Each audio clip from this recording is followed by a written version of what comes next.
Alrighty then, ladies and gentlemen, this is what we have all been waiting for, at least what I just really wanted to do and throw out there.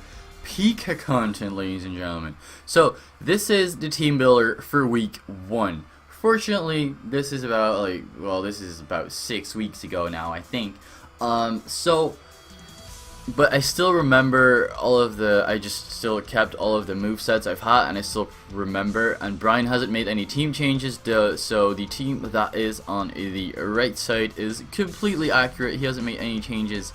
I don't necessarily know why, and he hasn't brought 2 cannon 1, so he should probably get rid of that, and I don't think he's brought Ditto yet, so maybe that should also change, but Shamrock Snovers gave me one of the best matches in League I have ever had, where I ended up winning 4-0, but that was very much inflated because we brought walls that could wall each other's teams, and then by momentum gaining, by just aggressive plays, we had to break each other's walls first, and then we'd have a clean sweep with our offensive threats. So I ended up winning 4-0, but if he had broken one of my defensive lines before I had done the same with him, he would have probably beaten me with about the same score.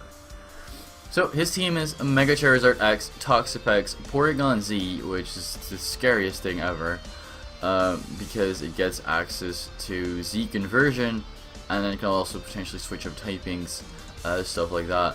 Gardevoir, Jolteon, Serena, Toucannon, Skirm, Palisand, Ditto, and Salazzle. So this is the team I decided to bring, right? So look at this Jirachi set. As I said in the team preview, in the team analysis, you can probably bring a Jirachi set every single week that just completely shits on the opponent. And this week, I've done such a thing. Because I kind of recognize that everything gets hit hard by this combination of 3 moves: Psychic, T-Bolt, and Shadow Ball. So Zard gets hit hard by Psychic, Toxapex, same thing with Psychic, Porygon, same thing with Psychic. If it's Z converts into a Ghost type, that's also Shadow Ball for super effective damage. Gardevoir gets hit hard by Shadow Ball, Jolteon gets hit hard by Psychic, Serena gets hit hard just about everything really apart from T-Bolt.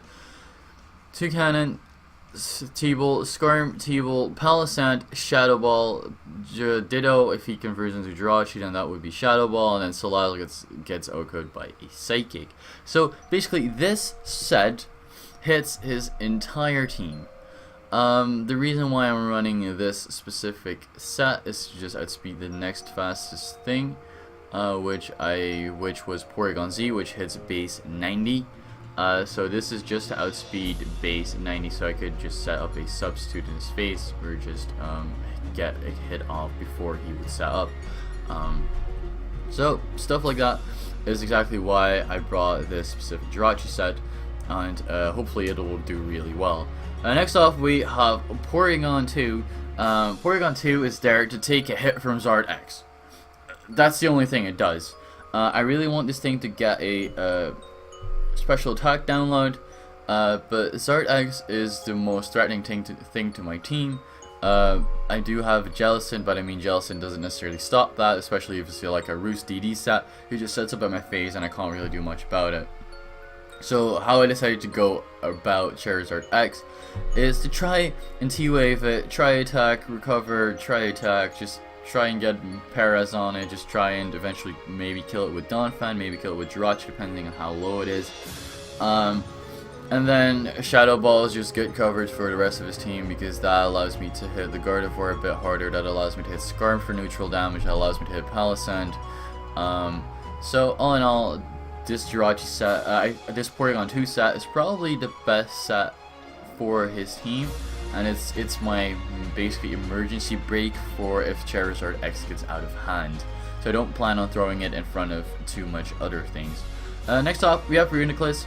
Reuniclus does have a little bit of speed to outspeed Palisand, so it can just outpace it and Shadow Ball it before it can do that, and I can get off recoveries earlier.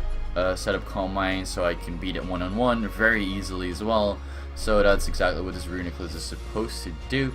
And then it also takes a hit from the Zard X, which I over-prepped for, but Runiclus with the Psychic plus Shadow Ball coverage hits just about everything on his team. The specially defensive Skarm would be a problem, but then I can just set up Calm Minds in his face. And if he Whirlwinds me out, there's always a possibility that he Whirlwinds me out into either Jirachi or Manectric, which pose very big problems to his team.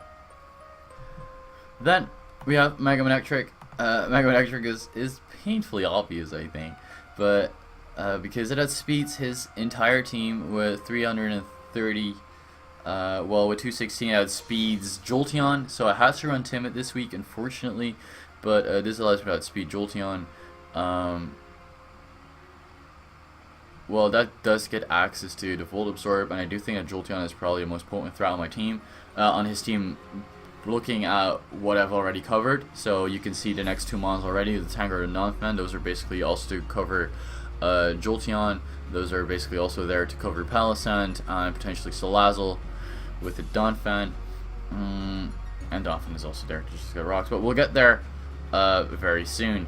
So the only real things that resist the Thunderbolt or Volt Switch that I can do anything to with Mega Manectric are Charizard X, or, well, Jolteon and then Palisand. I have HP Grass for Palisand, but that still doesn't do all that much. So that's why I have Toxic on here, in case he wants to use his Zard X as a specially defensive wall, or just, well, something that takes hits from Manectric. I can Toxic it and then Volt Switch and then just recover spam with either Ridiculous or Porygon 2. And then that match should be relatively easy. So Manectric is also just there as a good late game cleaner. He doesn't have that many resists to it, and as soon as it gets out of hand, then it just cleans his entire team, and it's just a very good momentum gainer in this aspect, which I just really wanted for this week because Jirachi is such a potent threat, and I want that to set up substitutes and just fire off attacks from behind the substitute. Next off we have Assault Fist Tangrowth, because thus far I had basically nothing for Jolteon. I mean, P2 can switch into that very easily. However, I need P2 for Zard X. I need P2 to do other stuff as well. So I didn't want to get too much pressure off on P2. So I decided to go with Tangrowth, which does have the Power Whip, the Knockoff, Earthquake, and Hidden Power Electric. HP Electric is basically there for Skarm.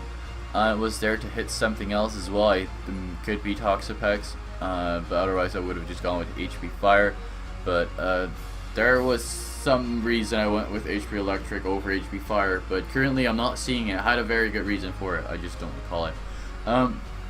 I felt like the physical set would do a bit more because the majority of walls that he could switch into this are usually a bit more specially bulky, or I just can't touch them at all like Skarm.